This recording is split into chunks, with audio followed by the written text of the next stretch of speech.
Hello, everybody. Good morning, good afternoon, good evening, wherever you are on the planet. And you're listening to the Talking Football Killer Roberts podcast, distributed by LBG on Spotify, LBG Sports Entertainment. Shout out to the big homie Ryan. He's my plug right there. That's my guy right there. And I want to first off just apologize to the fans. I know I haven't dropped the episode in a minute. I was going through some internal changes. I was going through not internal changes. I was going through an internal struggle with some changes in the infrastructure of the show production. But we're all better now. For me, got past the holidays. Went through some things personally that I stood on all 10 toes like a man, and I make things happen. So I'm happy to have y'all tonight. Back with me, feel me, is my brother Anthony Roberts. Ant, say what's up, people. What's going on out there? Thanks for having me back. I really appreciate it. I got a lot of hot takes to spit because I spit hot fire. So just glad to be back on the show. Yeah, I had to bring you back. You feel me? You actually play football at a high level. I'm just a nerd with a laptop. So of course I have to bring you back. But let's dive into these topics though. First things I want to go into, just everybody, I'm pretty sure if you listen to this, probably watched it 2 nights ago. Georgia won their first national championship since 1980, 41 years, when they defeated Alabama in Indianapolis. And first, I want to start with you. What were your thoughts on the game? I thought it was a really good game. It was interesting to see Bryce Young play the way he did because, college football and same thing with NFL too is whoever has the best quarterback is more than likely going to win the game, barring some different circumstances. And Bryce Young is the better quarterback. I mean, he's going to be presumably the number 1 pick next year or top 5 pick next year. But I felt Alabama was going to win, but then Jameson Williams went down and then John Mechie went down. And I said, well, those are the circumstances where the better quarterback loses the game. And it would take a Herculean effort for them to win the game without those weapons. And they had some five-star blue chip freshmen who were playing, but you can tell they were still raw. They weren't ready to play, with the bright lights yet. But man, listen, Georgia came ready to play. That defense is fast. They're fast, they're big, they're physical, and they can hit. And they just came to play, man. They just came to play. Alabama's defense, besides a few things here and there, I think their defense is really, really good. What's his name? Number 31 for Alabama, that defensive end. Will Anderson. Oh my gosh. I have never seen a player that dominant in college football. I mean, the last time I saw a defensive lineman, outside linebacker, that dominant in college football was probably Julius Peppers. Dominant like that. Like every single play, he stands a chance of just ruining the offense. For me, it would be Julius Peppers. Julius Peppers, maybe J.J. Watt. J.J. Watt's last year at Wisconsin. But Julius Peppers, he reminds me, obviously he's not as big as Julius Peppers, but he reminds me a lot of a smaller version of a Julius Peppers, a smaller version of because that's the thing. He's undersized, but he can put his hand in the dirt too now. So he has very heavy hands. Mm-hmm. So once he gets his hands on you, once he gets his hands on those offensive tackles, he just throws them around. He has very good natural strength, playing strength. Mm-hmm. But going back to the game, it wasn't a shocker. Once Jameson Williams went down, I said, okay, Georgia has a chance now because we're going to see a lesser version of Bryce Young without those weapons. And Jameson Williams and John Mechie, those are the guys who stretched the field last game in the SEC championship game. So without them, they wasn't able to stretch the field, open up the running game a little bit. And N'Kobe Dean and Jackson and them boys, they just came to play, man. Yeah, man. Yeah. Man, first off, Will Anderson, I agree with you about him being dominant. The Julius Peppers comparisons. Julius Peppers was like 6'7", 280. He was freaking nature like that. Yeah. He's very good. I also want to shout out, the Florida boy, the South Florida boy, Dallas Turner as well. He was a maniac off the edge. Yeah. I want to shout out to him as well. But going back on it, man, when Jameson Williams got hurt, I knew, man, okay, this is gonna be a real struggle for Bama. At the same time, if you remember in the rematch, I think 4 years ago now, or 3 years ago, when they played Georgia the first time, remember those guys got hurt. Jalen Hurts got benched, but then they brought some superstar freshmen and took over. Yeah, it was they had Devontae Smith, they had Jalen Waddle, and they had Henry Ruggs all playing in the game as freshmen. Yeah, bro, I thought the same exact thing was about to happen. Yeah. They brought in Ja'Cory Brooks. Shout out to him. He went to Booker T. Washington. He was Florida Miami boy. They brought in Agay Hall. He's from Tampa, I believe, somewhere on the west coast of Florida. He's a beast. He was a beast in high school as well. I compare him to Julio Jones in high school. He has that guy Aggie. What's his name? Aggie what? Aggie Hall. Aggie Hall. That guy. When he came into the game, he checked into the game, and they were talking about how he was like this 5-star freshman. I went on 247 to look him up. And I'm just like, yo, he has the same dimensions as Julio Jones. And then I saw him playing, and I'm just like, yo, he seems like a bigger version as a freshman than Julio Jones.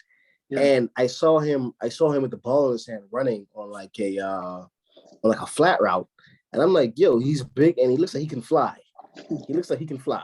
Yeah.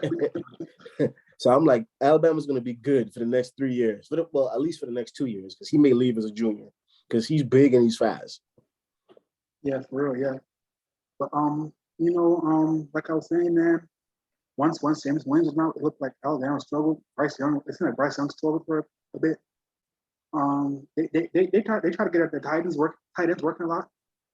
They got Latu, the kid from Utah, the Samoan kid, they got him working too. They got Jaleel Billingsley, the tight end from Chicago. They got him working too as well. But it seemed like the receivers were just struggling. You look on Alabama's defense as well. Their secondary, where they were starting fourth and fifth string guys, 2 freshmen. Their secondary was depleted. Didn't they start? I think it was a junior college player too that was starting. A JUCO transfer. Yeah, I know he is. I forgot bro name. I forgot his name. But they had the other guy, the other kid, Kool-Aid McKinstry, the cornerback from Alabama, the freshman kid. Yeah. They had him starting as well. At one point, I remember in the fourth quarter, he grabbed the receiver and started dancing salsa with him. He was straight in his hip pocket. Dude down there, he down there raping me. I was like, this guy is tripping right now. But, going back to Bama, their passing game, the receivers were struggling that night. You could tell they were raw. I mean, you could tell they were talented. They were just raw. Their running game struggled a little bit. Looking at Georgia, I saw right after it happened, at the end of the game when it was Georgia had the game in the bag. I saw people saying, "Oh my God, Stetson Bennett." I'm like, yo, this dude is trash. This dude is a game manager. This guy he's Trent Dilfer. He's literally Trent Dilfer. But I think he's a more athletic version of Trent Dilfer because he could fly. The kid's got some wheels. He could run. And the balls I saw him throwing for those touchdowns, that was just, you know what, my guy's a man coverage. I'm gonna give him a chance because he's bigger. Because number five for Georgia, I think he's a redshirt freshman. He's 6'3". So Pickens or Burton? The other guy, the receiver, not Pickens. Pickens is number one. The other one. Burton? Yeah, Bruton. Yeah. Jermaine Burton. You can tell me. Yeah, so if I have big receivers like these, and Alabama doesn't have any bigger corners. I mean, the bigger corner last year was Surtain. He left. Mm-hmm. So if they have all corners who are 6 foot and under, and I have a 6'3" wide receiver, 6'4", 6'2" receivers, I'm just going to give them a chance. I'm just going to throw it up and just say, you know what? I got better athletes than you. I'm going to try to out-athlete you. Which, when have you ever heard someone say, I'm going to try to out-athlete Alabama? Only Georgia could do that. Yeah. So, I mean, and then Bama's, I think Bama, their front seven played pretty good. Their front seven played pretty tough. I mean, besides the one long run by James Cook, I still think the front seven played pretty good. Christian Harris, the linebacker, played a hell of a game. He has prototypical NFL size too. I don't know, as far as the NFL game's different. I don't know if he can cover in space. But he looks like a prototypical NFL linebacker. And then the other kid, with Henry To'oTo'o, the transfer from Tennessee, Yeah. he looks a little bit undersized. But he finds those lanes, man. He shoots those lanes, man. And he shoots those gaps, and he makes plays too. So I was really like, okay, I think the front seven is going to do a good job. And the thing about Alabama, what Alabama does, which a lot of teams are doing now, is, we're going to recruit these smaller linebackers. When I say small, I mean as far as weight wise. They may be tall, it may be 6'3", 6'2"-ish. But they're gonna weigh 220. They're gonna weigh 220, 230. You know what I mean? That's really light in the ass when you come to the NFL. I mean, But the whole purpose of doing sorry. Go ahead. But the whole purpose of doing that is we want guys who can be able to run and cover, particularly in college, when college is spread offenses. Yeah. And what they do, nature of the game now. Nature of the game now. And what they do is they just put these guys on run blitzes all the time. You know what? I'm gonna give my guy may be small, but I'm gonna give these guys a head start to get into the backfield. And that's what Alabama was doing a lot yesterday. It was just blitzing. The same thing with Georgia. That kid, man, from Georgia, man, the Kobe Dean, the Buckets Award winner. My goodness. Yeah, that guy. For me, guy's a freak of nature. For me, I played linebacker and safety. That was my kind of special. That was kind of my thing. So whenever I watch the game, pros or in college, I always tend to look at linebackers on defense, and I read the plays, especially when I see the all 22 angle. I always read the play like I'm a linebacker to see, okay, are they following their keys? And are they reacting fastly? And that kid, man, the Kobe Dean, he's gonna be something special. I think Roquan Smith. I think he's a better version of Roquan Smith. And Roquan Smith, I think, was a top 10 pick for the Bears. Yeah. Like 3 years ago. Yeah, they have the same. Recently. Yeah, they have the same size too. 6 foot, 225, 230, and they can fly. That's it. That's their size. 6, and who knows if they're 6 foot? I mean, really, they might be 5'11". Because I will say this, he does look kind of small, the Kobe Dean. He does look kind of like, man, I wouldn't be surprised when he goes to the combine, he weighs 220. Yeah. But he can fly though. He can fly, and he plays tough. So yeah, it was a good game, man. It was a really good game. I'm just happy that Georgia came and won it. Pretty happy for the head coach for Georgia, Kirby Smart, because from watching him and seeing him on the sideline, you can tell like he really loves his players, and his players really love him, and they really want to play for him. And that's always a sign of a good coach. You can always tell a sign of a good coach, particularly in college, when your players really want to play for you and they really love you. You know what I mean? And his players show that. You know what I mean? So I was pretty happy for him to finally get over that Alabama hump. Yep. Man, I agree wholeheartedly with everything you said, man. Shout out to the Dogs, man. Georgia. But moving on from that, man. I want to move on to the HBCU side, Yeah. Someone that's making a lot of noise recently, Deion Sanders. First off, Jackson State had a great season. They had a lot of publicity. My favorite podcast, besides my own podcast, is $1 Million Game. And I saw Billy the Kid at every game doing acting funny all tonight and stuff there. Jackson State had a good season. Even though they got obliterated by South Carolina State in the championship. But, it's any given Saturday. But, what was I gonna say? They capped off their 2021 season with some just massive recruiting hauls. They got the first 5-star player I think ever. I mean, 5 stars really started happening like the early 2000s. They started giving kids stars back then. They got the first 5-star to sign with an FCS school, HBCU school in the modern era. And they got Travis Hunter, number 2 player in the country. Then they followed up by 2 days ago. They got Kevin Coleman, a high 4-star receiver from the St. Louis area to sign. And I hear through the grapevine that they're favorites to land, well, not favorites, but they're hotly contested to land on Shamar Stewart, He's like a high force defensive end from the Miami area. It's like just shocking, man. Um, Deion Sanders, this guy is like, I mean, obviously Deion Sanders is so ice with Eskimo. Like, he's just got like that. He's just like that great talker, you feel me? But what's the recipe, man? What's Deion Sanders doing at Jackson State? I think what he's doing is fantastic. I mean, I all the fanfare this year, I said, you know what? I want to watch this. I want to watch this Jackson State, South Carolina State game. Mm-hmm. So I watched the game, and you can see it, man. The pageantry, the electricity in the building, all these things that come with prime time, Coach Prime being your head coach.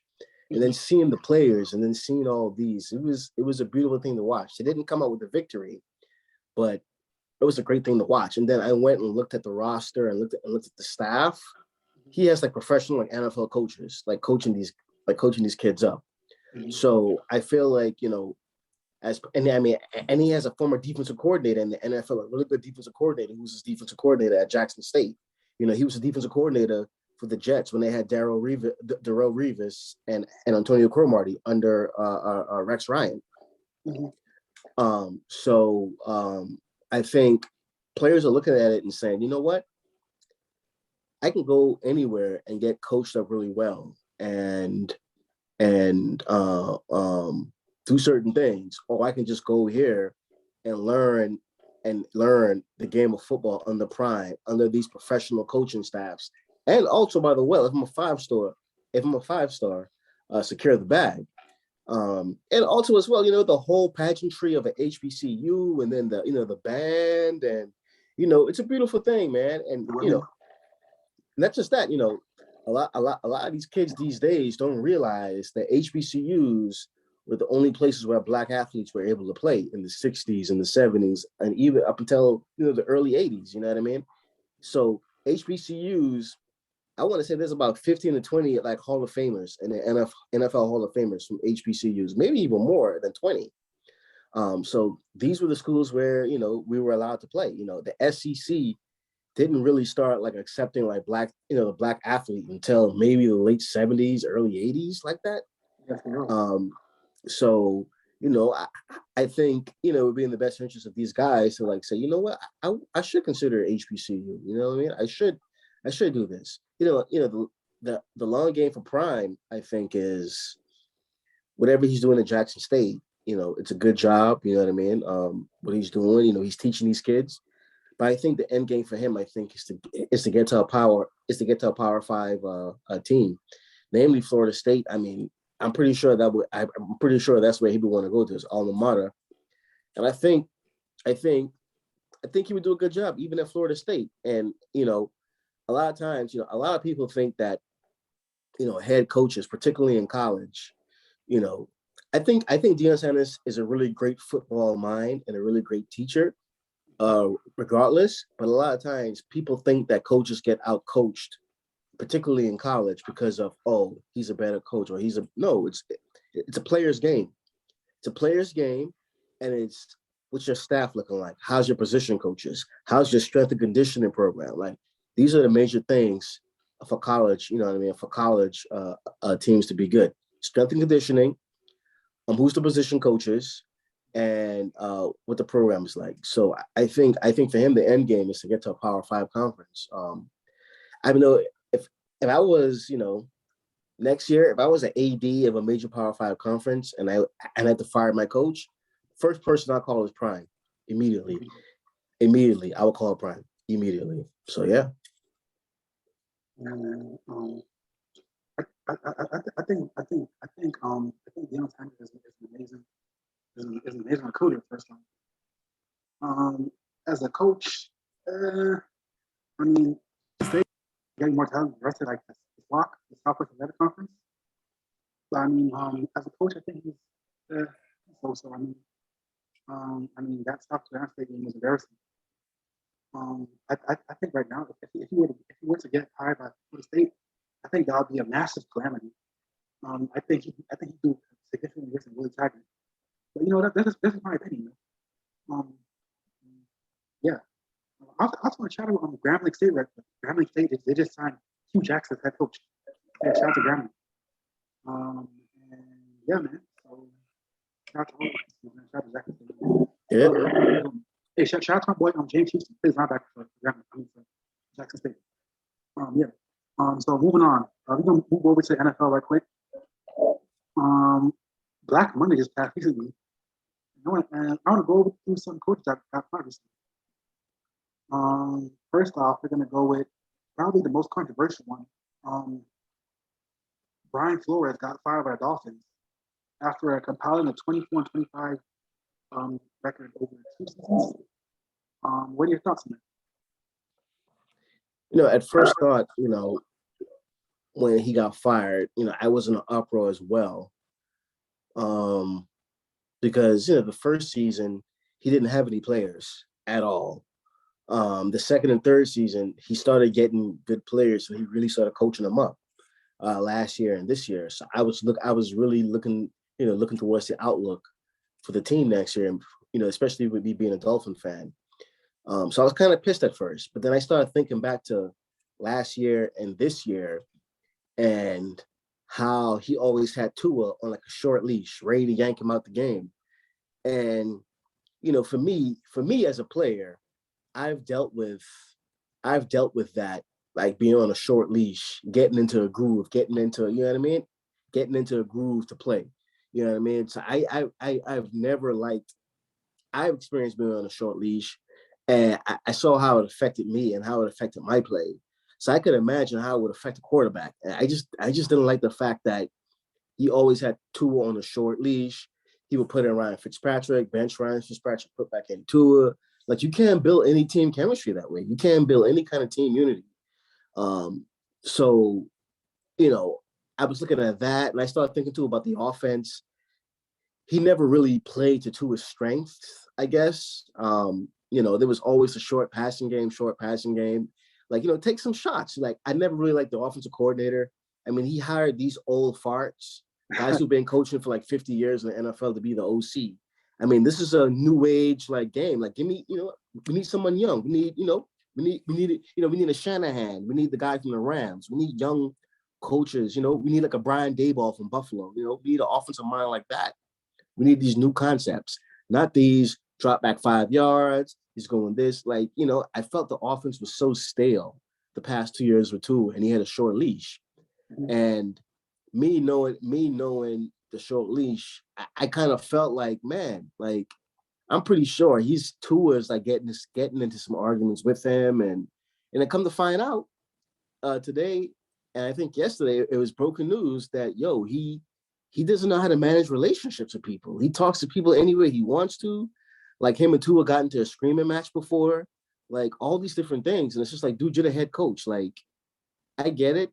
Yeah, you want to tell the quarterback, hey, you need to play fucking better. But at the same time, dude, like, you can't be yanking professional athletes from one play to the next just because, being a head coach in the NFL, obviously it's about coaching, but it's also too about managing relationships and knowing when to push, knowing when not to push. Like, you know what I mean?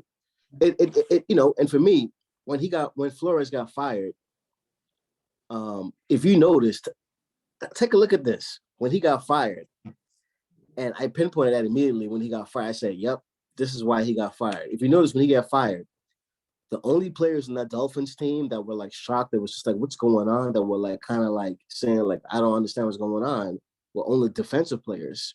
You didn't hear any offensive players come out and say anything. Oh man, what? That can't be true. That can't be true. What? I can't believe that. What? He's a good, like, these were all defensive players who came out to kind of support him, like, timidly, and I can't believe this. I can't believe this. You know what I mean? So take that with a grain of salt. You can always tell the truth about how a coach really was when you hear players talk about him after he leaves. So for me, seeing it was just mainly defensive players coming out for his support. That showed me, his offensive, how he managed the quarterbacks, his offensive, it's a lot to be desired. So for me, I would say I think he's a good coach, but I think he needs to hire better offensive coaching personnel, modernize his offense, and he needs to handle relationships better. Build relationships. Yeah. I was gonna say I agree with everything you said, but then everything you said goes out the window. I just saw breaking news that the Dolphins are requested to interview Leslie Frazier for head coach.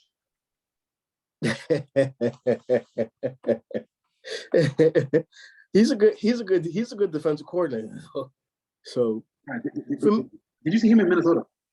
it's all Minnesota. For me though, I would go knowing that the Greer, knowing that the GM Greer, who Brian Flores had a problem with. Brian Flores had a problem with Greer and with Tua.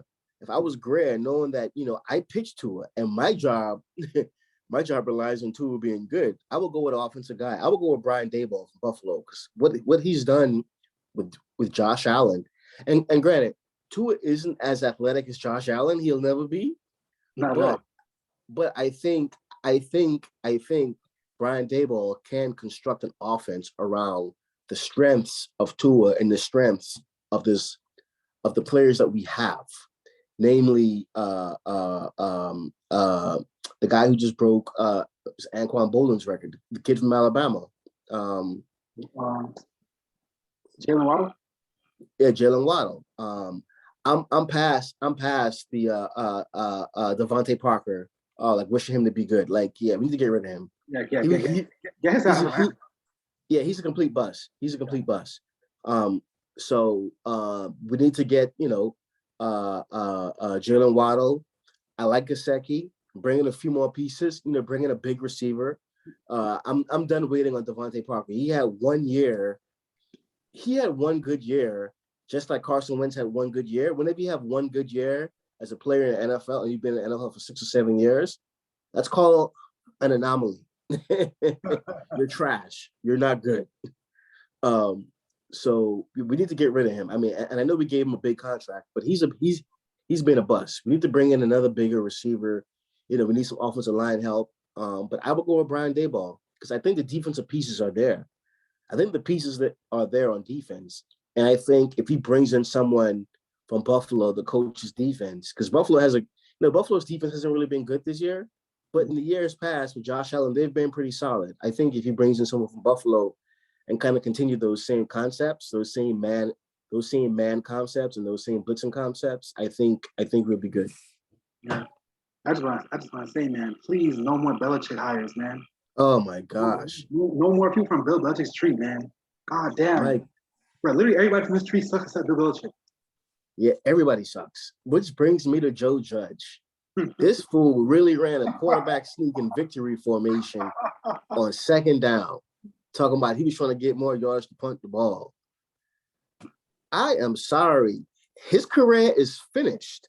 If any owner ever hires this dude, that team's fans will be at the team facility with pitchforks and fire to burn the place down if you hire this guy. Seriously, I thought he was a bad hire. I thought he was a bad hire from the beginning, Joe Judge. Because here's the thing: every single guy that's made it to the NFL, even if they're in training camp and they may get cut or they may make the team, they may not make the team. Every single guy that's in the NFL, and then they make the final roster. Every single guy that's in the NFL is tough. It's not soft. It's hard. So when a coach comes in with this tough talk speak, this Tommy Toughnuts speech, like give me a break, dude. Like stop. Well, we're gonna be a disciplined team. We're gonna be a tough team. We're gonna outwork the other team. We're gonna do this. We're gonna do that. Like stop it. Stop it. You think the players are playing because they're soft? Like no. It takes a level of something going on in your brain to say, yeah, I want to run into somebody full speed and knock them out. I know because I did it. Like it takes a level of like you shouldn't be questioning you should not be questioning a football player's toughness. Mm-hmm. Basketball players, soccer players, yeah, because they don't run into people. Football players, I never understand the tough coach speak. So I think he lost me immediately. Then I think his first year, he was having players do up downs in training camp, having them like crab walk, having them run sprints for like jumping. I'm like, dude, is this Pop Warner? These are grown ass men. Like, what do you do? Like, who do you think you are? Who do you think you like? You're Joe Judge, dude. Like, and then for him to come out like 2 weeks ago about the whole Redskins thing, talking about Ron Rivera and saying how, oh, it's a clown show. Like, dude, can you read the room? Like, look in the mirror. What do you think is going on with the Giants under your leadership? Like, dude, look into the mirror. I tell you one thing, because I'm up in New York now, Mm-hmm. and the media, they were getting tough. If they would not have fired Joe Judge, let me tell you something. Oh God. The New York sports media, Mm-hmm. oh, the Mad Dog Radio, Yeah. Mad Dog, oh my gosh. Whew. It would not have been good. Giant Stadium would have been empty all next year. I can guarantee that. Yeah. So yeah. Things would have got real Tyrone Hillish. Real Tyrone Hillish. So yeah, I'm you know, I saw a Twitter, I saw a tweet somewhere where someone says, this was the tweet. Yeah. I hope the Giants keep Joe Judge. He's a really good coach. Like, he teaches toughness, he teaches discipline. Signed, the rest of the NFC East.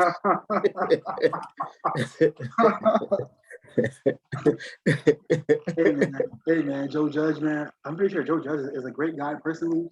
He's probably a loving father, great husband, all type stuff. But man, he's a bad coach. He's a really bad coach. I'm not gonna lie. Watching the New York Giants the past few years, it's like watching the Kansas Jayhawks football team. Like, oh my gosh! Every game, you're like, yeah, these people gotta lose bad. Yeah, dude. And here's the thing: you look at another comparable team, the Detroit Lions, and you can see that Dan Campbell didn't lose the locker room. You still have players for the Lions playing hard for him. Yeah, he out here doing reverse double passes, quarterback keeper option passes. He's trying his hardest to win. Mm-hmm. Wow, this jackass Joe Judge is running QB sneaks in victory formation on second down. That's why Dan Campbell still has a job, because he's trying to win, and his players respect him, and his players just like, man, I will fight for this guy. You could tell the Lions players love Dan Campbell. Dan Campbell's problem is that the Lions just have no talent. Like, they have none. Bro, they have no talent. Bro, their number one receiver is Quintez Cephas, bro. That's pretty much all you gotta say. and let's not forget Jared Terrible Goff. Oh yeah, Jared Goff. Yeah. Hey, that's crazy. That's crazy. That's crazy how he got traded from Matthew Stafford, and Stafford immediately came in playing better than him. Yeah.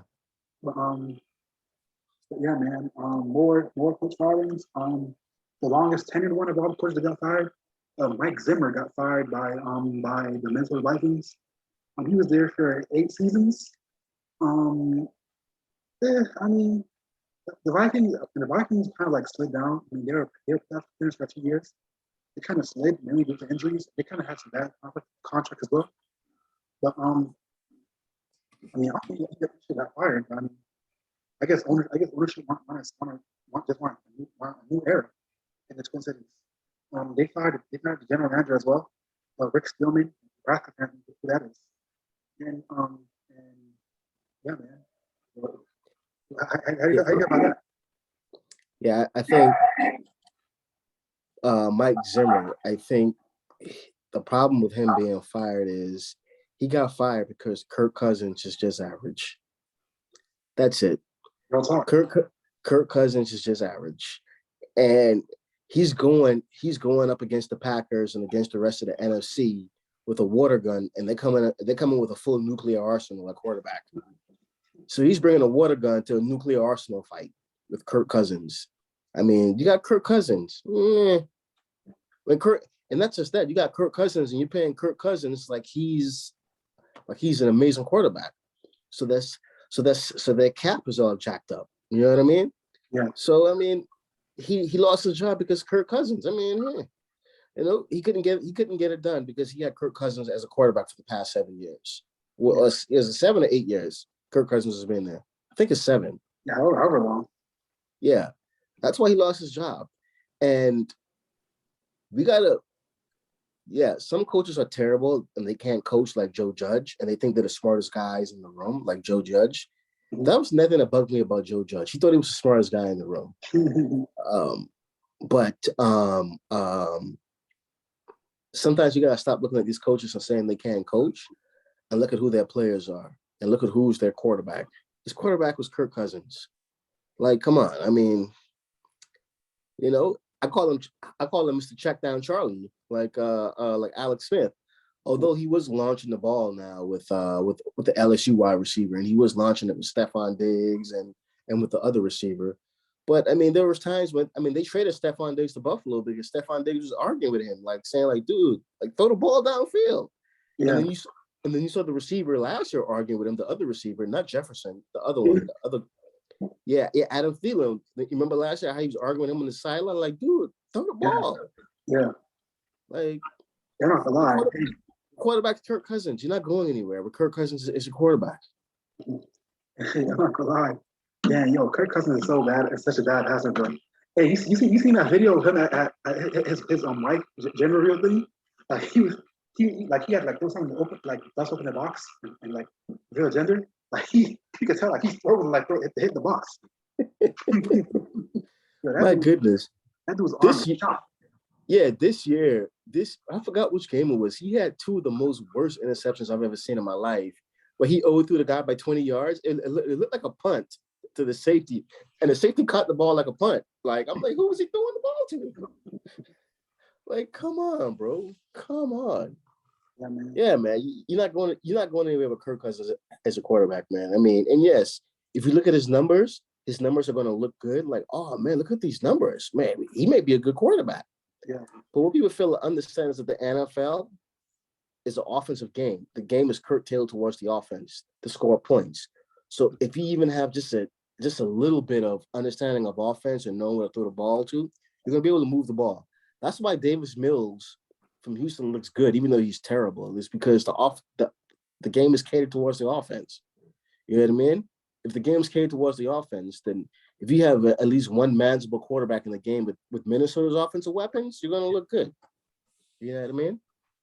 So Yeah. I say this.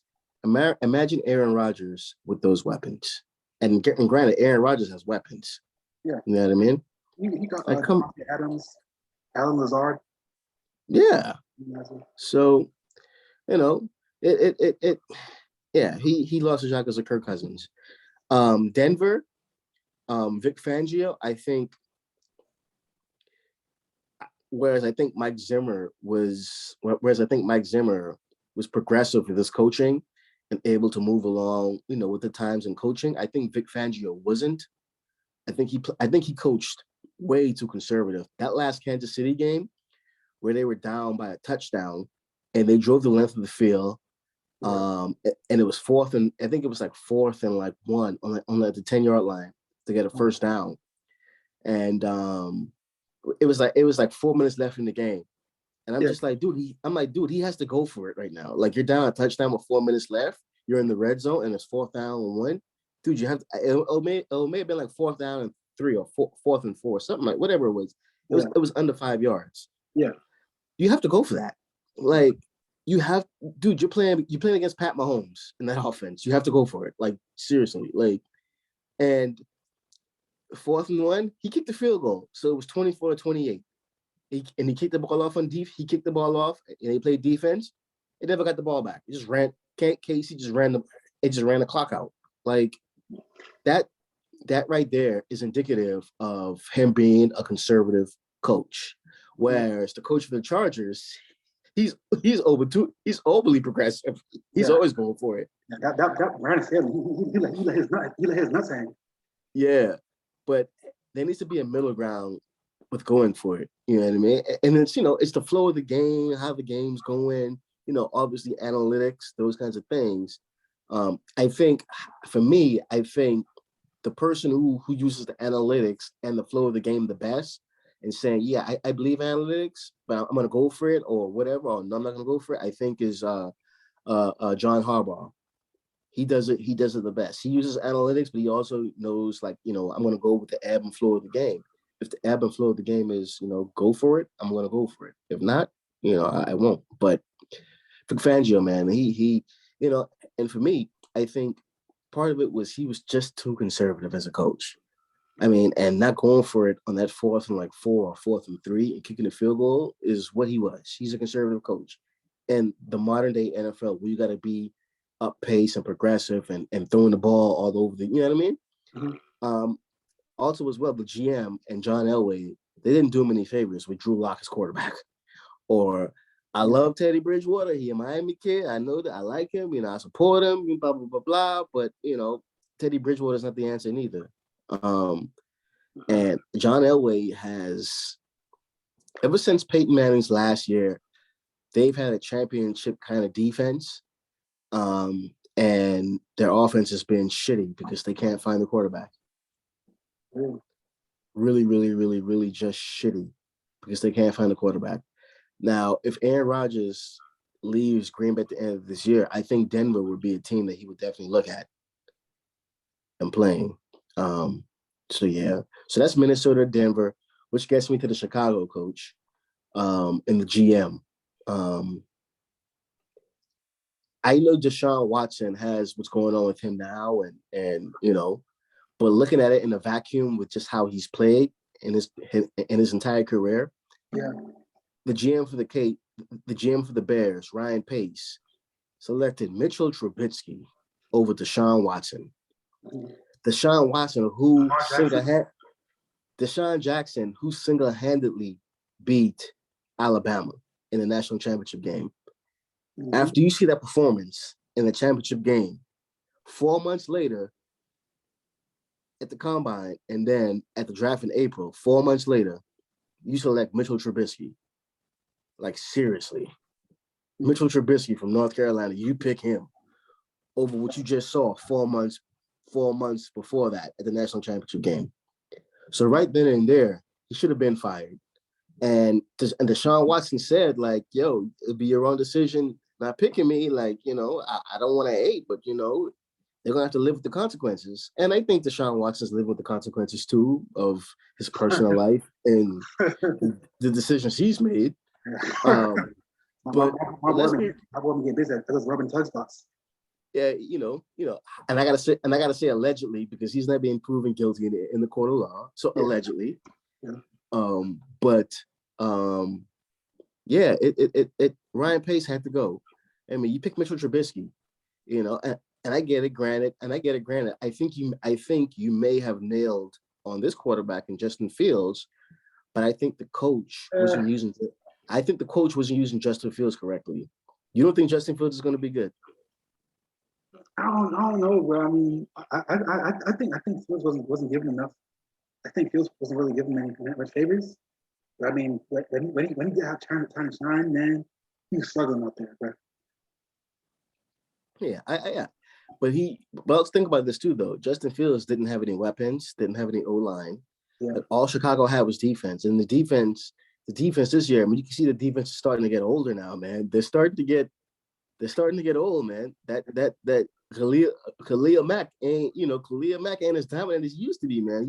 He's been getting injured left and right now. You know what I mean? You know, a little hamstring here, a little ankle here, you know, a little quad here. Yeah. Not to say that he's not a good player. He still is a good player. But the defense is getting older, man. They're getting older.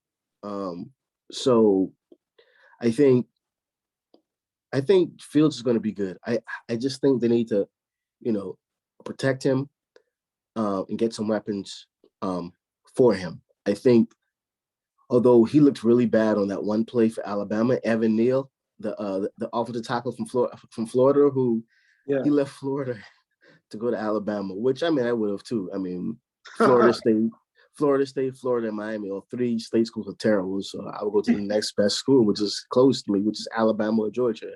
Mm-hmm. But he looked really bad on that one play where Nolan Smith beat him on the inside. Mm-hmm. But I mean, people are saying that he's like the best offensive tackle in the draft. I mean, he's a gigantic human being. I think he's like 6'9", 350, 340, and he can move. So, so I would pick. Yeah, no, he's not a video of him doing box jumps. Yeah, that dude is different. Yeah, man. So I would draft. So if I was Chicago, I would draft him. And then in the second and third rounds, just look for offensive weapons, man. Draft him, you know, draft a guard maybe, and just look for offensive weapons and try to pick up a few pieces in free agency. And, Chicago, Brian Flores is interviewing for the Chicago job. I would not hire him because he's not an offensive kind of guy. And I would want to know who is this staff going to be on offense before I bring him in. Mm-hmm. And not just who his staff is, but has he changed in communicating to people and communicating to coaches and communicating to players? But I listen, man. I'm a big Brian Daboll fan, man. What he's done for Josh Allen in that offense. And granted, Josh Allen, he's a phenomenal talent, but he's one of the most reckless quarterbacks in the NFL. Yeah, Josh Allen.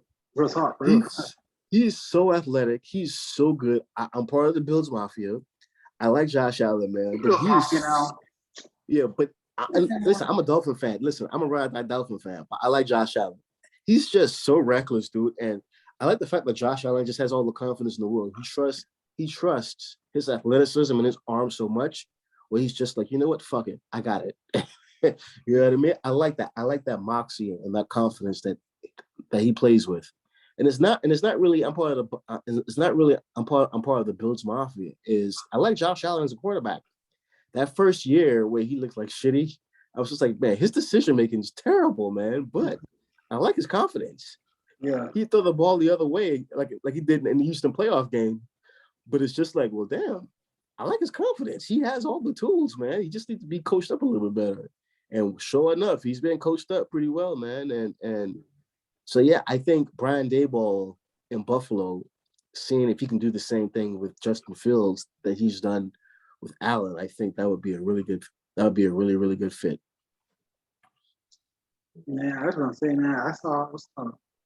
You can say all the stuff about Brian Daboll you want, but man, I saw him in Cleveland and Miami. Granted, I was 10 years ago. And Yeah. granted, his quarterbacks were Colt McCoy and Chad Henne, but he was very bad. But he was. I was going to say, you notice, I on purpose left out his time as a Miami OC, Miami Dolphins OC. Our offense was terrible with him at offense, but we had Chad Henne.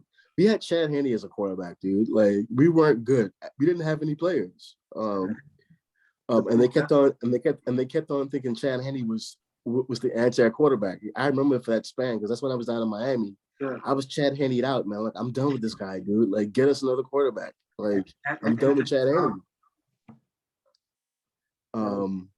So yeah, I that was a purposeful omission on my behalf of him coaching the Miami Dolphins because he was terrible then. But listen though, he didn't have players then. He has players in Buffalo, and his offensive mind has changed. I mean, he coached. I mean, he did coach under Nick Saban at Alabama for a few years. So I think for 2 years he was with Nick Saban. Was with Nick Saban. Huh? So yeah, he was there for a minute. Yeah. So, for me, the thing with coordinators is you don't know how coordinators are going to be leaders of men because that's what a football team is. You have to be able to look your players in the eyes and tell them things. And it's a partnership. They got to be able to trust you. You got to be able to have grown men say, I'm going to run through a wall for that coach. I'm going to run through a wall for these players, for my teammates. Yeah. The thing about coordinators is he going to be a good leader of men? That's the one thing that I like about Mike Tomlin. Mike Tomlin is a leader of men. He's a great leader. Mike Tomlin, excellent leader. Bill Belichick, great leader. People, from the outside in, the media, we don't see what he says, but if you ask any one of those players, when they leave, they tell you how he is, man. Like, he lets you know where you are if you're not good or not. But they say, like, yo, he makes jokes. He's a real cool dude. Like, yeah, he's a good leader. You need leaders like that. Who's like another good leader? Scott Frost.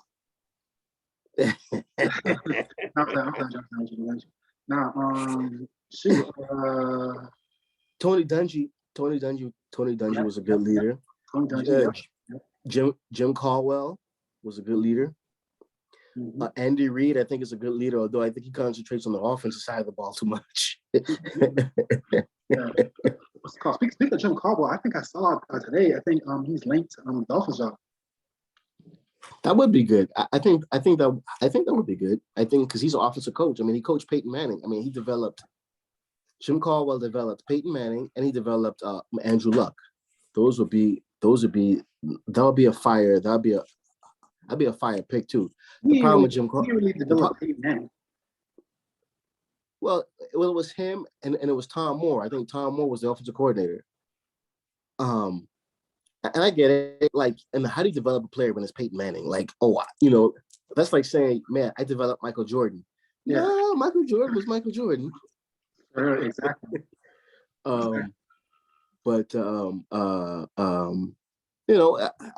He plays. He knows the quarterbacks. I think he's a good offensive coach. Detroit is kicking themselves for firing him 3 years ago and then hiring another shit stick from the Patriots tree. That guy, the pencil guy. Patricia. Oh my God, what a shitty coach he was. Another guy. Hey. Something that I'll be etching in my mind is that one Thanksgiving, I forgot who they were playing. They were saying some church choir was singing the national anthem. This guy was crying his eyes out. Go ahead. Yeah, another coach, another guy who thinks he's the smartest person in the room. I don't know what it is about these Patriot coaches, but just because they think they stand, just because they think they stood next to the guru, they think they're the guru. No, you're not. You're not Bill Belichick. You're not. You're just not. Yeah. So yeah, that's how I feel about the coaches. I know you want to talk about the whole John Gruden and the whole Urban Meyer thing before we get out of here, and then go into my picks. But I'll just say about John Gruden, I think looking at that and hearing his emails and how he spoke in those emails and seeing who the real John Gruden was, like, and that particularly the concussion stuff, where he didn't care about the players and he was calling like, oh, that's, he was calling Roger Goodell the F word and a derogatory term for the LGBTQ community. I think he just sounded like a really horrible guy, man. Like, he didn't like anybody. Yeah. He didn't like anybody. Like, how can you be a coach and not like anybody when a football locker room is one of the most diverse places in sports? But you don't like anybody. You don't like women in football. You didn't like the black guys kneeling. You didn't like the Raider player who's gay. You were talking about them. Carlson. Yeah, Carl Nassab, who's been a solid player in his NFL career. Nothing to brag about, but it's just like, he's a good rotational player at my defensive end. Yeah. You talk about black people, and not Gene Upshaw, but the other NFL Players Association director. DeMaurice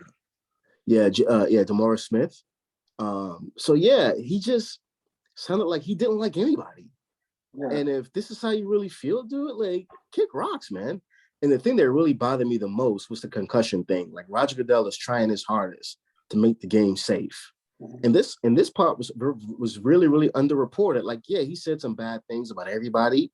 Like he checkmarked, okay, I spoke about gay people, spoke about blacks, spoke about women, spoke about this, spoke about that. I think he finished it off with the whole player safety thing. And I'm just like, dude, you're a football coach. And you don't care about your guys if you're talking like that. Like, you don't care about the safety of the game. You don't care about the safety of your players. Like, and you want to be a head coach of men? Like, dude, kick rocks. Like, all Roger Goodell is trying to do is make the game safe. Make the game safe because he realizes it's going to be, I suspect, within the past 10 years, I suspect the youth involvement of football has dropped because of the whole concussion thing and the CTE thing. Hey, you know what's This crazy? is Sorry, go ahead. this is why, if you noticed, football is always the moms who are afraid of letting the children play sports, play football in particular. Yeah. And now it's the fathers now with the whole concussion thing. But if you noticed, the NFL over the past 5-6 years, since this whole concussion thing came out in CTE, they've tried their hardest to get. They're trying everything they can to get parents to buy in, particularly the mamas of these young kids, of the youth, to give their children the okay to play football, because that's where they're getting their players from. They're getting their players from youth age, like youth players. You said, oh, I want to play. I want to be Pat Mahomes. Oh, I want to be Ray Lewis. Oh, I want to be T.J. Watt. I want to be Aaron Donald. If the kids and youth saying they want to do that, and the mom is saying, nah, you ain't playing you ain't playing football. You playing soccer. you playing basketball. You will not be picking up a football. And if you notice, I showed my wife this last year, because I was noticing it a lot the previous years, and I said, "Oh, this is why they're doing it." Every big game, Monday night and Sunday night football and Thursday night football, there's always like a little special, like a little commercial ad thing the NFL does, like a little, NBC had the little thing, the more that little thing. Yeah. But the NFL has their thing too, and it's called "I Love My Mama." And then the football player comes on for the NFL, whoever's playing that week. The player comes on, and he talks about his mom and how his mom, helped him play the game and how he loved the game, and he does it for his mom. And my mama taught me the game, and she was at all my games, and she supported me. And I said, he's doing this because he realizes it's the mamas who are allowing these kids to play football in youth, and he doesn't want his athletes, future athletes, to not play football and play something else, because that's what baseball is suffering from right now. Baseball is suffering from a lack of participation in the youth in America, because they're venturing off to basketball, they're venturing off to football. The best athletes in America don't play baseball anymore. They play football and basketball. So take a look at that next year. Watch, you're gonna see they're gonna have like a little info, like a little thing. Oh, this is Pat Mahomes. Pat Mahomes comes on. Yeah, I've been playing football since my dad played. My mom. I do it for my mom. Do it for my dad. You know what I mean? I really love the game of football. And the mom comes on, and they show her at like Pat Mahomes a game. And he was like in junior high with the helmet all big, and his small head and the helmet. Yeah. That's all to finesse. That's all to finesse the parents. They build up the whole pageantry of, man, these are things that the NFL is a good game. This is a player who talks about his parents. His parents allow him to play a game. So take a look at that next time. That was a nice little rambling thing I just did, but take a look at it. What's called? I was gonna say. I was say two things. Okay. First off, you talking about the kid participation in football, all that type of stuff, and stats and stuff. You know what's crazy? This shows how crazy we are. Like numbers, every state football, the rate of kids playing football is decreasing except Florida. Florida numbers are growing.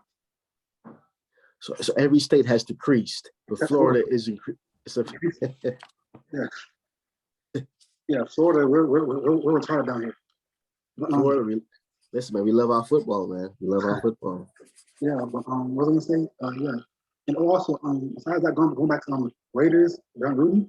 I knew John Gruden was a scumbag. I knew he was like a hoe, and like after everything came out, he knew like try to like defend himself, like talk to his team. He just went to the facility and it's like, yeah, it's true. I quit. He's walked out.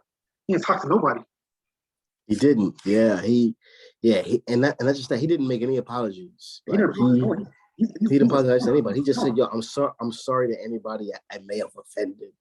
Like, give me a break, dude. Like, yeah, and now he's suing now, and I don't know how he can sue the NFL when these coaches, when they sign when you get fired or you sign these contracts, they have it built into the contract. You can't sue us if we fire you. Yeah. Like, so I don't know how he's going to be able to win this when he signed the contract and when he was okay getting fired. So we'll see. Which brings me to Urban Meyer. I think Urban Meyer was going to be a disaster from the very beginning of Jacksonville. Yeah. 1, 2, I think he's a bad guy. Knowing what we know now and knowing the players he had at Florida, where Tim Tebow was the angel around all what was going on in Florida. Tim Tebow covered up everything, what was going on in Florida. He had a serial killer inside his huddle. Aaron Hernandez was a serial killer. He killed how many people did he kill? He killed like 4. Like 3 or 4. He killed like 4 people. Yeah, he had a serial killer. You got coaches afraid of players. Coaches afraid of players, and then when he gets to Ohio State, he's covering up for a domestic violence abuser. So all those things, man. It's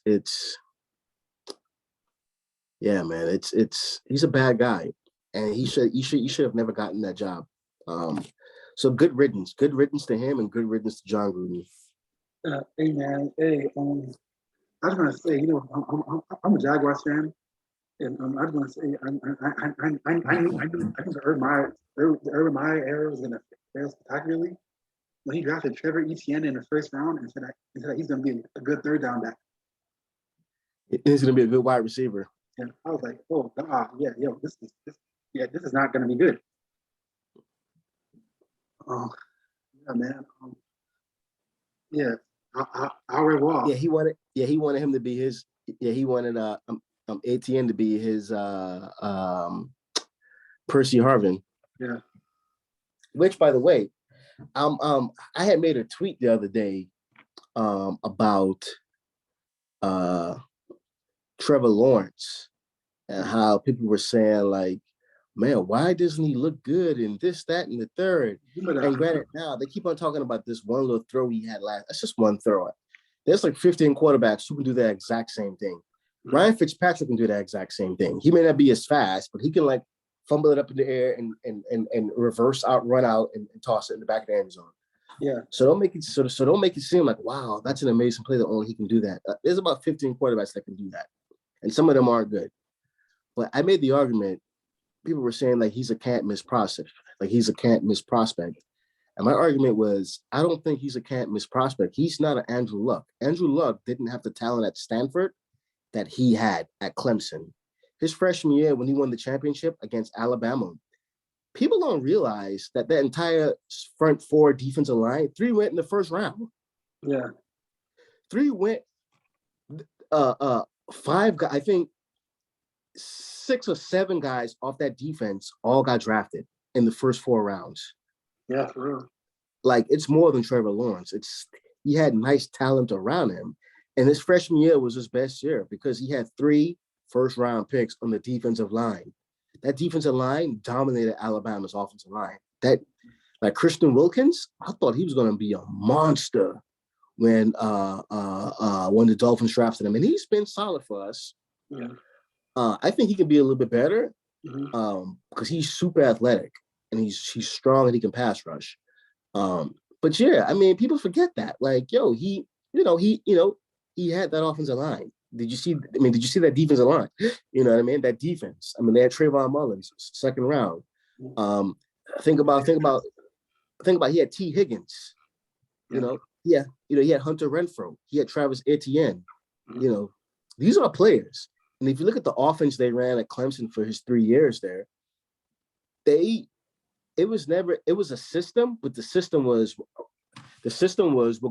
we're going to out athlete your athletes, which was get the ball in space and let Etienne and the guys do something. It wasn't no precision passing the ball down the field and putting it into tight windows. It was just getting the ball out quick. I'm a Miami Hurricane fan, and when they played Clemson in the ACC championship game 2 years ago, I thought we had a chance. That was like 4 years ago now. No, that was about 2 years. No, that was about 2 years ago. Actually, that was that 4 years ago? No, that Mark Richt. That had to have been Bubba Bolden's first year playing. So Bubba Bolden's first year playing for the U was last year, not this year. Oh, 2020. 2020, yeah. Oh yeah, that game.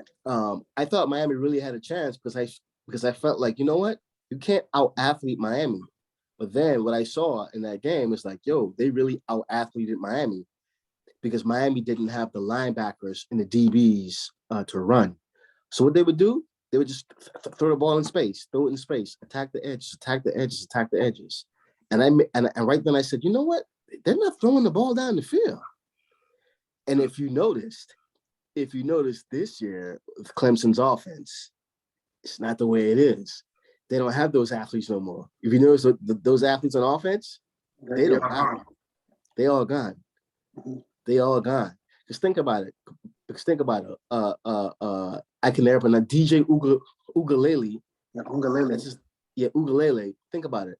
With those weapons last year, he went to Notre Dame, and I think he won, right? At Notre Dame. Last year? Yeah. They lost. No, 2020, Notre Dame beat them. 2021. I forgot what happened. Yeah. So whatever year that was DJ Ugalele's freshman year. With those weapons, he passed for like 400 yards, and I think like 2 touchdowns at Notre Dame. Now this year he hasn't looked his best. But could you think maybe the reason was because all the weapons are gone? I mean, Clemson, let's not act like Trevor Lawrence was a can't miss. He had offensive weapons. And I'm going to say it again. You keep on harping back. People still harp back to the national championship game about how he played. Let's not forget that defense. They had 3 guys on the defensive line go in the first round. They had 7 guys on defense get picked in the top 4 rounds. Like, I mean, let's be real here. Over Trevor Lawrence's 3 years at Clemson, they had over 20 guys drafted in the first 5 rounds on offense and defense. So lighten up on the whole. He's a can't miss prospect. I can guarantee you, if you look at Andrew Luck's 3 years at Stanford, they maybe had 5 guys get drafted in the first. I remember they had Doug Baldwin. They had Doug Baldwin. They had Richard Sherman, but Richard Sherman played wide receiver, which is the weirdest thing. Richard Sherman. They had Doug Baldwin. They had Ty Montgomery, the receiver who plays running back for the Packers, for everybody. That was it. They didn't. Oh, they had Kobe Fleener, the tight end. Yep. And they had the running back who almost won the Heisman. I would have been so pissed if you would have won the Heisman Trophy. Toby Gerhardt. Oh, he had a white boy. Yeah, I remember him. Yeah. He ran for all those yards. Yeah. And Minnesota picked him, and he couldn't do shit in the NFL because he was terrible. But he really didn't have players like that. If you think about it, you know what I mean? Yeah. Whereas with Clemson, I mean, I'm gonna say it again, man. His freshman year, they won a championship. They had 3 guys on defense go in the first round on that defensive line. That will impact the game. If you have 3 defenders on your defensive line go in the first round, that's going to impact the game. Not just that. On that team, I think they may have had, I want to say they may have had 7, I think, or 8 first to second rounders on that squad alone. So think about that, man. Don't just say he's a can't miss prospect. When I watched him for 3 years, and I always felt he's not really a can't miss prospect. I don't think he's can't miss like that. Yeah, I'm not he's lying. athletic. He's athletic. Yeah, he's athletic, but I don't think he's not Andrew Luck. He's not Peyton Manning. Those are can't miss prospects. Yeah. Andrew Luck, Peyton Manning. Who is another can't miss? You know what? I watched a lot of Washington football games because I like the Pac-10 and then the Pac-12 because they were always, they modernized the college game because they would always run spread offenses and pass the ball. And to me, when I saw Trevor Lawrence, I thought of a Washington quarterback who got picked 10th overall by Tennessee Titans, Jake Locker. He's big, just like that, and fast, and could run. But he was Jake Locker. He's a taller version of Jake Locker. Jake Locker was trash, but I mean, Jake Locker was like, he's also like hurt all the time too. That too, yeah. But yeah, man, it I can't think of any other like can't miss prospects of quarterback who over the past like 25 years besides really Andrew Luck and Peyton Manning. Can you name anyone else? I think was Carson Palmer considered can't miss? No, he wasn't considered can't miss. He was just considered. Yeah, he's a good quarterback. We can see him being a Pro Bowl level quarterback. Yeah. I can't miss prospect is he Matthew can win a Stafford. Super Bowl with them. Huh? Matthew Stafford got a lot of hype. Yeah, Matthew. Yeah, I would say, I don't know if he was a can't miss prospect, but I think he was just like, yo, he's a bona fide #1 overall pick. He's a highly rated draft pick. I would say within the past 20 years, it's only been Matthew Stafford, and Andrew Luck. Andrew Luck is can't miss. I think right underneath Andrew Luck was Matthew Stafford. I can't think of anybody else because Aaron Rodgers was in can't miss. Yeah. Cam Newton was in can't miss. You know what I mean? Cam Newton had a lot of hype, but I feel like a lot of people like that's real. A lot of people like underrated Cam Newton because he was black. That's real. Mm-hmm. He was black, and plus, other people thought he was just like skating by on athleticism. Yeah, I really can't think of nobody. I remember Matt Barkley. Matt Barkley's Oh God. Oh God. his I think his sophomore year going into his junior year, man, that hype train was so Oh huge, man. God. Matt, yo, you just took me back, bro. Matt Barkley. I remember his true freshman year at USC in '09. I think this is Pete Carroll like last year there. He Yeah, was getting hyped to the moon. hype to the moon. People calling him next Peyton Manning. All type of Mm-hmm. shit. Yeah, he got to the NFL. That the NFL weeds you out to see if you're really good or not. Yeah, boy, that boy is Yeah, trash. that boy is so trash. I can't Boy, and trash. and think about that. So think about that. There really hasn't been a can't miss prospect for the last 20 years besides maybe those two. And Andrew Luck was more can't miss than Matthew Stafford, because Matthew Stafford, I mean, Georgia's always been middling. Like Georgia's always been like middling, meaning like they've always had talent. They just could never win the big chip. Like, what the hell's going on with them? Yeah. So they always have talent on offense and defense. Whereas with Stafford, next time we talk, next time we have a podcast, let's talk about can't miss prospects at quarterback over the past 20 years. Because I can only think of those two right now. I can't think of nobody else. Just those two. I mean, I'm trying to think. No, Jamarcus Russell was trash. he was trash, yeah. Actually, I'm not gonna lie. Jamarcus Russell, he was okay at LSU, but he got a lot of hype because of his arm. He got a lot of hype because it was the strength of his arm, but people knew that he wasn't. A lot of teams took him off their draft board because they heard about his studying habits and what he did, and he really was into the game. He was more into what the game could do for him than being about what he can do for the game. Yeah, If you can't have it. Yeah, I saw Lil Wayne and 2 Chainz. It was in him talking about the biggest party animal they ever played with. That was an athlete was Jamarcus Russell. Yeah, you can't. That can't be a quarterback. That can't. Hey, Sam Bradford. Wasn't can't miss. No, bro, I remember. I was there, but I remember he was pretty hyped. Bro.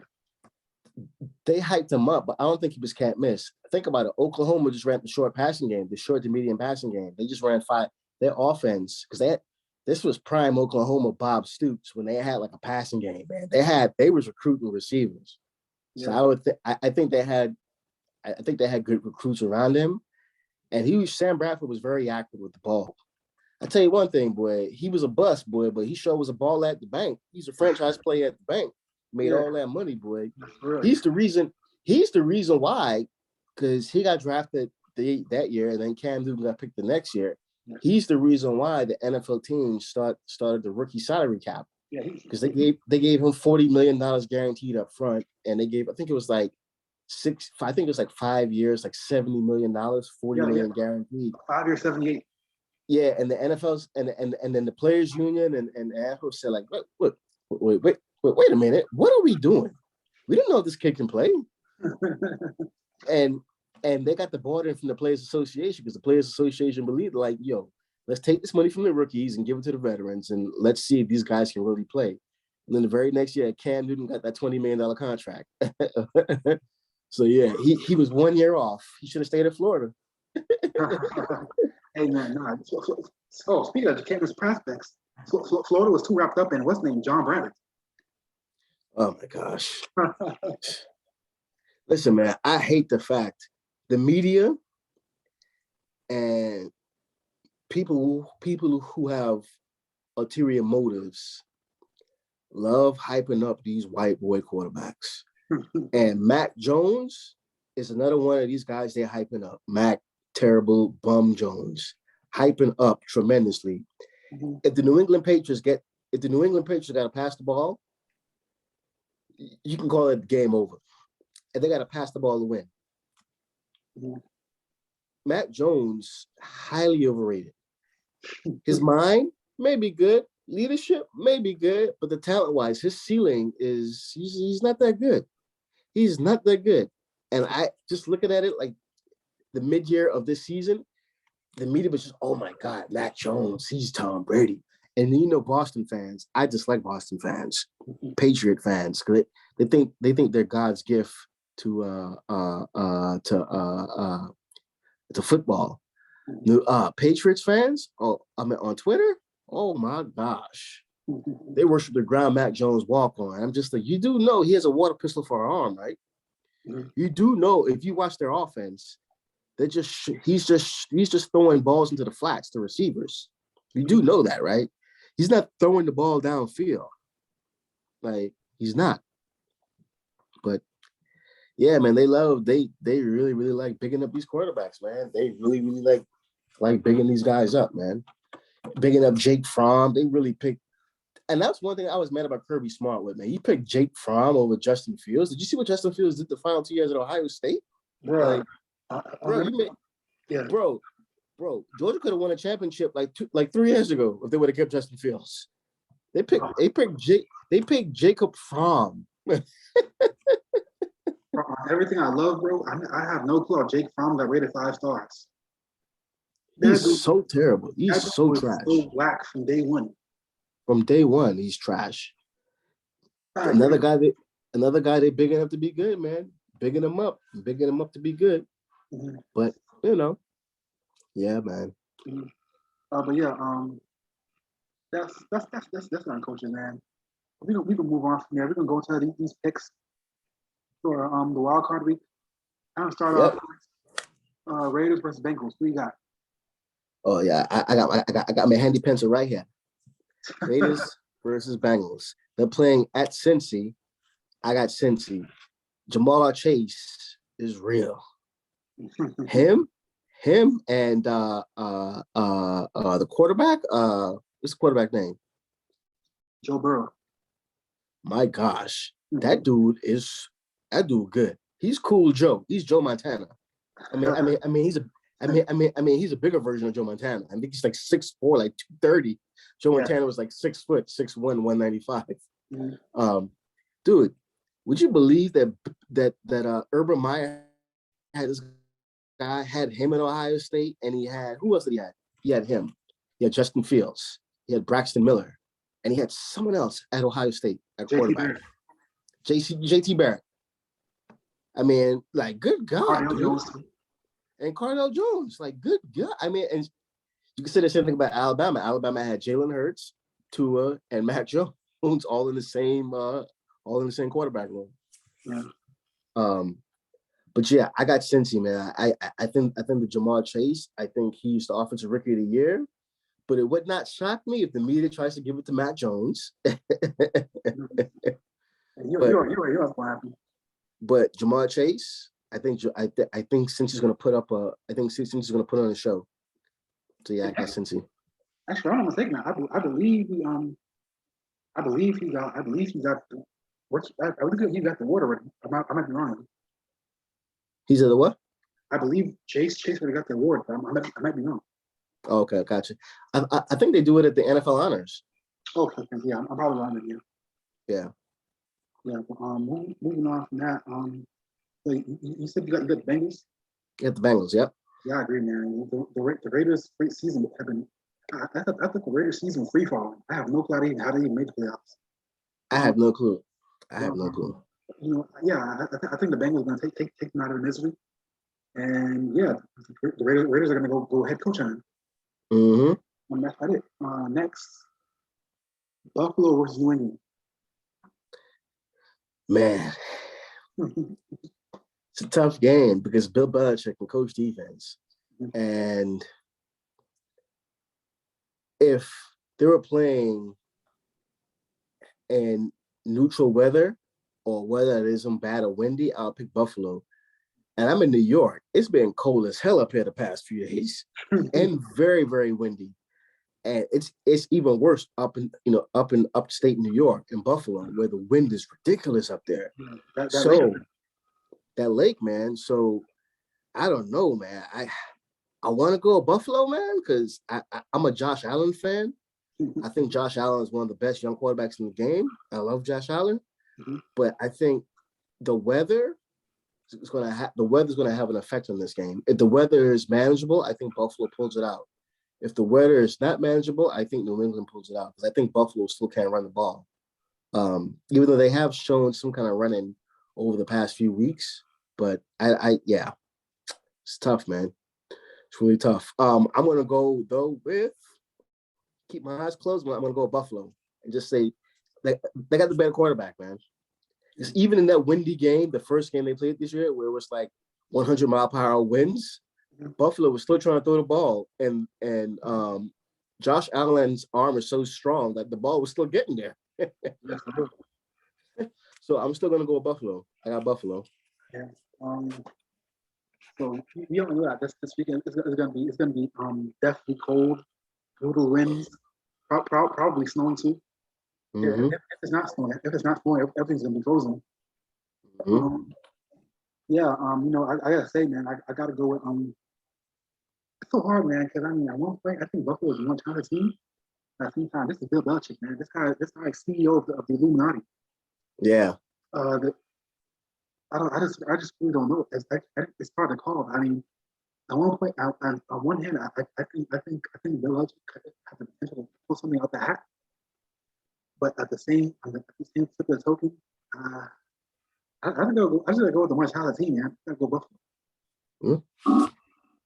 We're gonna see now. I think that might be the most competitive game of the weekend. I think so too. I think. No, because I have a few upsets coming up here, so you're gonna be shocked. You're gonna be shocked. Okay. So let's go to the next picks. Okay. Hold up. I was so excited. I knocked over my mic. So next we're gonna go to KC versus the Bird. Pittsburgh Steelers versus Kansas City Chiefs. Upset alert, baby. Upset alert. What? Upset alert, baby. Upset alert. I got Pitt 24-27.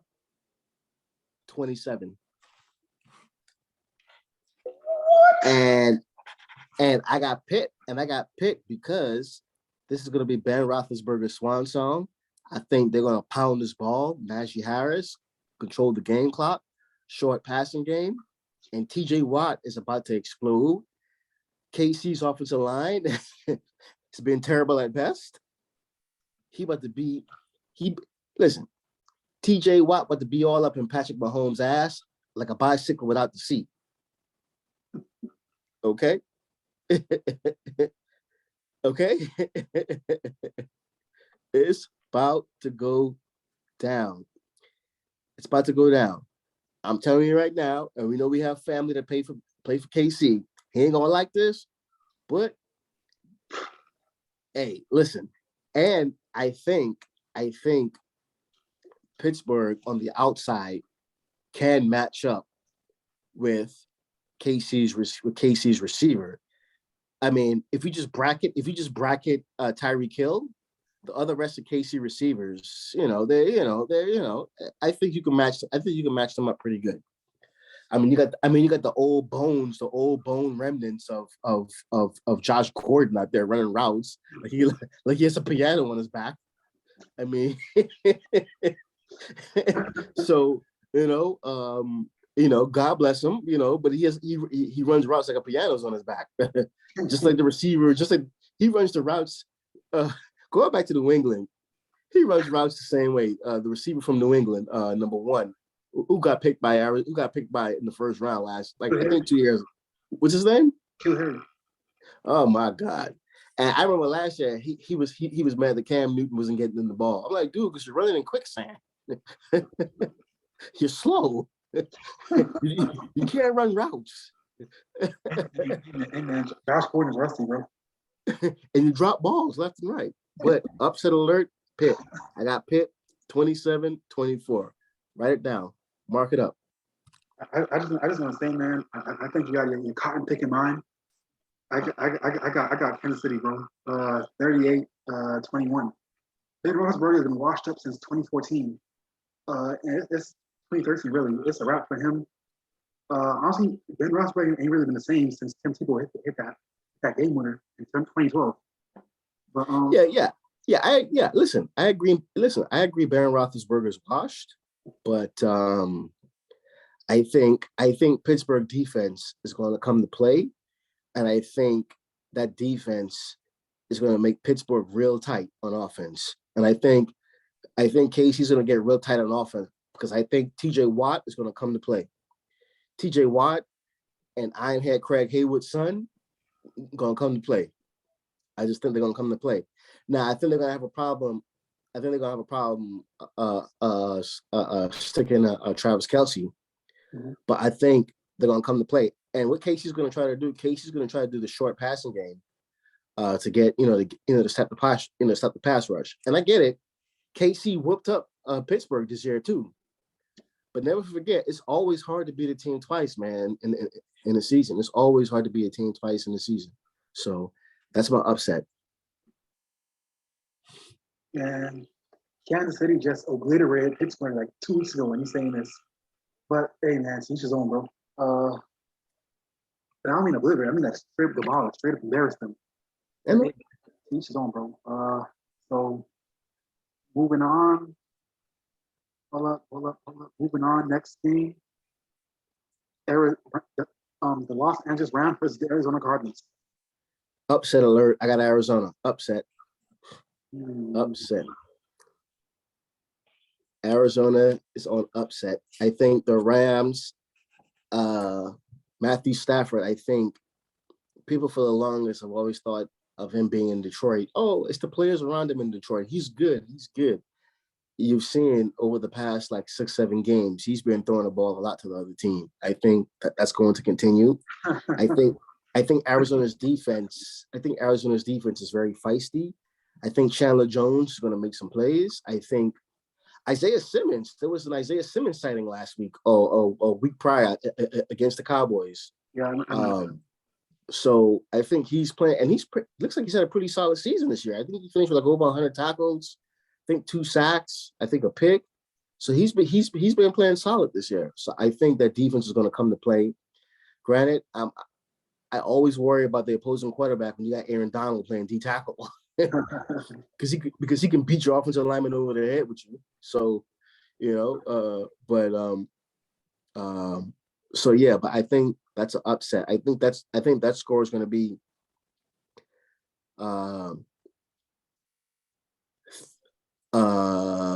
35 to 31. I don't know, man. I think it's gonna. I think it's gonna. I think it's a big chance for an upset. At the same time, and I don't know, man. I just don't trust Kyler Murray in the big game. But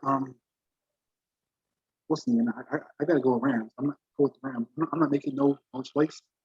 I'm not making a score prediction. But I gotta go with the Rams. Okay. Moving on. Dallas Cowboys versus the San Francisco 49ers. I mean, is it really an upset when everybody thinks San Fran's going to win the game anyway? I mean, I got something for him, man. I don't think – here's the thing. I like Dak Prescott. I like what he stood for. I like him holding out to get his money. I'm glad he secured his bag.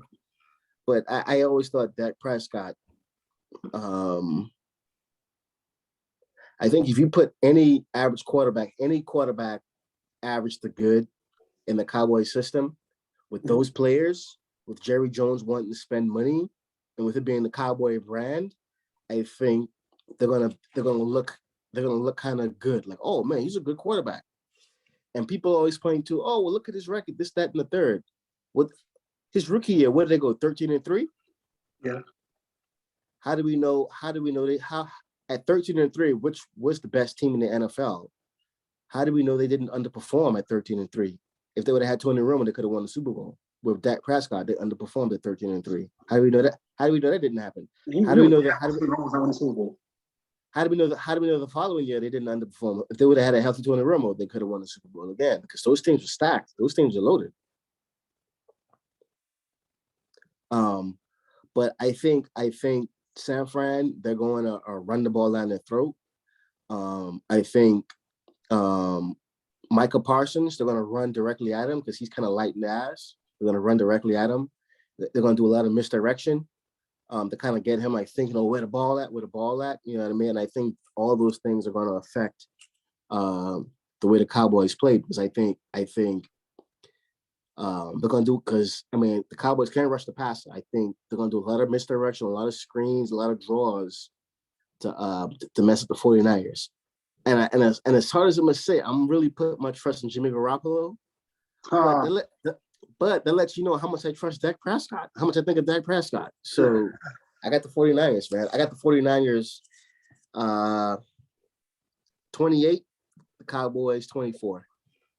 I was gonna say you spoke of Mark. You said something about Michael Parsons just now. I just want to say someone on Twitter said that Michael Parsons is real life Bobby Boucher. I can't see him now.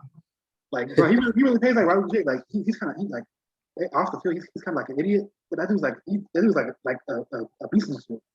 Mm-hmm. Like that guy is crazy. Yeah. And last game, I don't even want to talk about this. Tampa versus Philly. Yeah, I don't know what you're talking about this game because I think this is going to be an upset alert too. What? I think Philly's gonna win this game, and let me tell you why. Let me tell you why Philly's gonna win this game. Let me tell you why. Philly is gonna run the ball down Tampa Bay's throat. You hear me? I know they got Vita Vea and they got Ndamukong Suh, and I know they got all that. But Jalen Hurts, he can move. He can move around the pocket. They're gonna run the ball. Listen, Philly's gonna run the ball at least 40 times. You run the ball on any defense 40 times, the defense gets a little soft after like 25th run. Like, man, I'm getting a little bit tired of going head to head with offensive linemen or taking on these big ass fullbacks and all this misdirection. So I got Philly. I got 3 upsets this week. I got Pittsburgh 27-24 over KC. I got San Francisco over Dallas 28-24. I got Arizona over the Rams 35-31. And I got Philly over Tampa 35-31. Yo, man, that's the end of the show, man. Hey, I just want to thank my listeners, man, for listening to Talk Football with Akelo Roberts, man. Today was a great episode. Yeah, all that stuff. I just want to thank all y'all. And you want to say something before we leave? Mic drop. Take my bets. If you go and put it at DraftKings, you're gonna win some money. Well, you are out of your mind. Bets. Believe these bets. Believe these bets. You are on drugs. Yeah, you've been in New York too long. My boy really looking like Pookie from New Jack City. Come on, man. Man, hey, but yeah. Once again, I was talking football with Akelo Roberts, distributed by LDG Sports Entertainment. Follow them at LDG on Spotify. You can follow me on Twitter, Talking Football Pod, Talking FP Pod, as well as Akelo Roberts on Twitter. You can follow me on Instagram, Akelo Roberts. Just Akelo Roberts without the A on Instagram. You want to say anything, Ant? Look at that beautiful sunset behind me. Harbor Island, Bahamas. They call it Bryland. Harbor Island. Did it this summer. Beautiful with the wife. Beautiful. That's the Bahamas, baby. That's where I'm from. Beautiful. Look at that. Look at that sunset. You are out of your mind, man. You got anything you want to shout out? This is the sunset Tom Brady gonna be looking at this weekend when he lose. Look at that sunset, Tom. You know Tom Brady like to go to the Bahamas a lot too. Yo, man. Look at that sun. Yo, man. End the interview, man. That's it, man. Thanks for listening, guys.